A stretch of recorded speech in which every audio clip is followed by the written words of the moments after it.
Hello, I'm Stone Labrandy, the lead designer on SimCity. I'm excited about this game, and I want to give you an early inside look and talk about what makes this SimCity special. The team is still hard at work, and the game is only going to get better as we get closer to the ship date. SimCity is a game about endless choices. Ultimately, you can do whatever you want. You can focus on growing your population, increasing your wealth, and even building a city that looks like your hometown. Whatever your motivation, you have the power to experiment with a number of different strategies.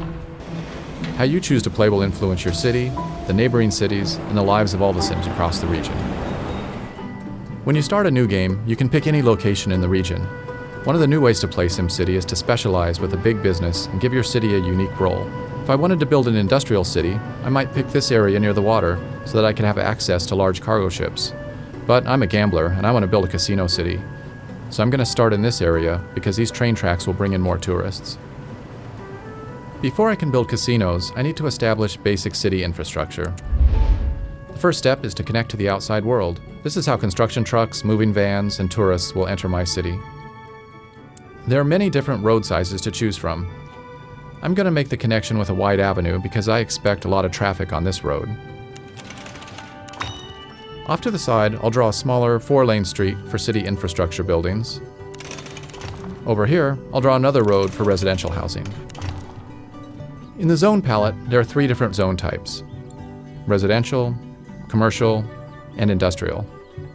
I'll start by zoning a residential area where I want my houses to appear. I just paint along the roads like this. The surveyors will prepare the lots and get everything ready for the construction trucks. The workmen arrive and start building houses. To speed things up, I'll be skipping ahead in time throughout the video. Here come my new Sims. Getting them into my town is easy. The trick is getting them to stay. All Sims need 2 things: money and happiness. I'll start with the money first. Sims need jobs in order to make money. A simple way to create jobs is to build some factories.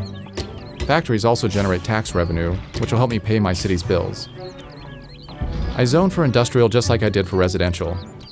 I'm only going to zone a small area here because I don't want too many factories. They're pretty dirty and they won't help me attract tourists. Every Sim in this game has a personal agenda. We can see what this Sim's up to by clicking on him and following him around. Looks like this guy's anxious to get to his new job. Oh good, looks like he found one. I also need to keep my Sims happy. Once they get their paychecks, they'll try to spend their hard-earned money to buy happiness.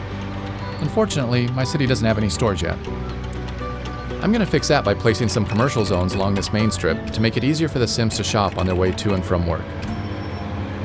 I want to zone for a lot of commercial buildings. Not only can my Sims shop here, but the commercial buildings are also going to attract tourists, which will benefit the casinos I'm going to build later. You can see by this flashing red icon that the Sims are asking for electricity. If I don't give them power, the city can't function properly. I'm going to take care of that by placing a wind power plant right over here. Wind power is great for a small town. It's cheap, it's clean, but unfortunately, it doesn't generate a large amount of electricity. As my town grows, I might need to build a bigger power plant or make a deal with a neighboring city to get some power. As the sun goes down and the first day comes to an end, you can see the building lights coming on now. By turning on the electricity data layer, you can actually see the power flowing along the roads. As the buildings receive power, the Zots disappear one by one, and now my city's ready for the night. Okay, the sun has come up and I'm ready to start a new day. Today I'm going to work on more of the basic infrastructure that will keep my Sims healthy, happy, and productive. When my Sims need something, they don't keep it a secret. This flashing icon tells me that my buildings aren't getting any water. Let me take care of that now by placing a water tower. Before I do that, I need to see how much water is available. This data layer gives me an X-ray view of the water table. The darker the blue, the more water is available to pump. There's a large amount of water over here, so this is a perfect spot for me to place the water tower. All buildings must be placed along roads. I don't expect too much traffic out here, so I'm going to draw a cheap 2-lane road to the aquifer. The water flows along the roads just like power does. There's no need for me to construct a separate pipe network. Alright, looks like the water problem's solved. Whenever the Sims use water, they immediately convert it into sewage. In this view, you can see that the sewage is starting to build up in the pipes. If I don't take care of this problem soon, it's going to get converted into ground pollution, which creates sickness and lowers the land value. The quickest and cheapest way for me to deal with this problem is just to dump it all into a corner of the town and hope that my Sims don't notice. I'll draw a new road out into this forest and place my sewage pipe over here. Problem solved. In addition to sewage, Sims will also generate garbage. My town is still young, so I don't have a garbage problem yet. But since I'm already polluting this corner of my town, I might as well place my dump here too. It's important to make sure that you keep your garbage and sewage away from your water supply. If the ground pollution gets into the pipes, your entire city could get sick. Garbage trucks will drive around town, picking up garbage cans and dumpsters. When a truck gets full, it'll return to the dump and unload. Eventually, the dump is going to fill up, and then I'll either have to expand it or start burning the garbage. But that's a problem for another day. I also need to keep my city safe, and my casinos are going to attract a lot of criminals. I could wait until the crime becomes a problem, but it's usually smarter to be prepared ahead of time. Notice that the data layer is showing a green overlay on the streets that are more likely to be patrolled. Crime problems tend to occur in commercial areas, so I'll put my police station over here. There, I have all my basic services in place, and I'm generating a fair amount of money in taxes too. That was a productive day. Now that I have a solid foundation, it's time for me to start specializing in gambling. To save some time, I've jumped forward a few days. My city's a little bigger, and my population has grown.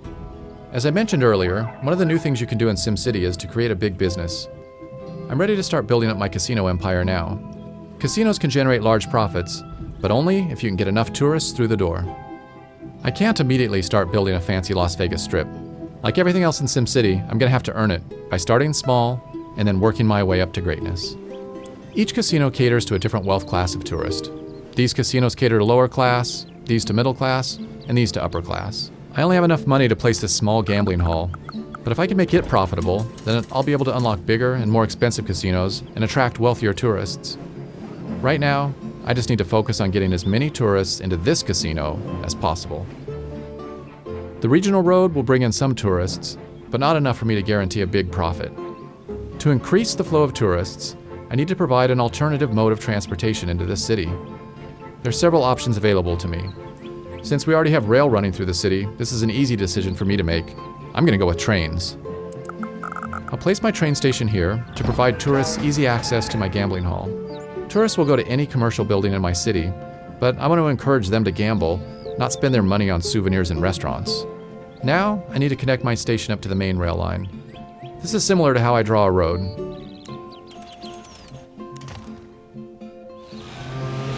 And here comes my first trainload of tourists now.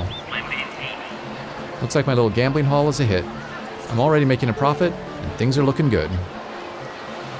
My casino city is off to a good start, but I still have a long way to go. That's one of the great things about SimCity. No matter how much you do, there's always new things to try. Thanks for watching. See you next time, and we'll take a closer look at multi-city play in the region.